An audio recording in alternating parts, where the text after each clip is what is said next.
Gas ଟାଙ୍କିରୁ ଅଗ୍ନିକାଣ୍ଡ ଅଳ୍ପକେ ବର୍ତ୍ତିଲେ ଛାତ୍ରଛାତ୍ରୀ।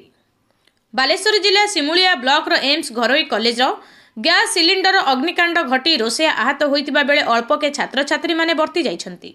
ଅଡ଼ା ଦମକଳ କେନ୍ଦ୍ରର ମୁଖ୍ୟ ଆଗ୍ନିକ ରତିକାନ୍ତ ଦାସ ଅଧିକାରୀଙ୍କ ସୂଚନା ମୁତାବକ ଏମ୍ସ ଘରୋଇ କଲେଜର ରତ୍ନାକର ବାରିକ ବୟସ 45 ବର୍ଷ ରୋଷେଇ କରୁଥିବା ବେଳେ ଗ୍ୟାସ୍ ସିଲିଣ୍ଡରରେ ହଠାତ୍ ନିଆଁ ଲାଗିଯାଇଥିବାର କଲେଜ ପକ୍ଷରୁ ଦମକଳ କେନ୍ଦ୍ରକୁ ସୂଚନା ଦିଆଯାଇଥିଲା।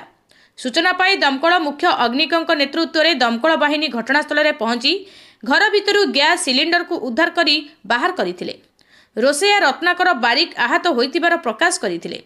ଗ୍ୟାସ୍ ସିଲିଣ୍ଡର ତୁରନ୍ତ କାବୁ କରାଯାଇଥିବାରୁ ସେଠାରେ ଅଧ୍ୟୟନରତ ଶତାଧିକ ଛାତ୍ରଛାତ୍ରୀ ଦୁର୍ଘଟଣାରୁ ରକ୍ଷା ପାଇଯାଇଥିଲେ।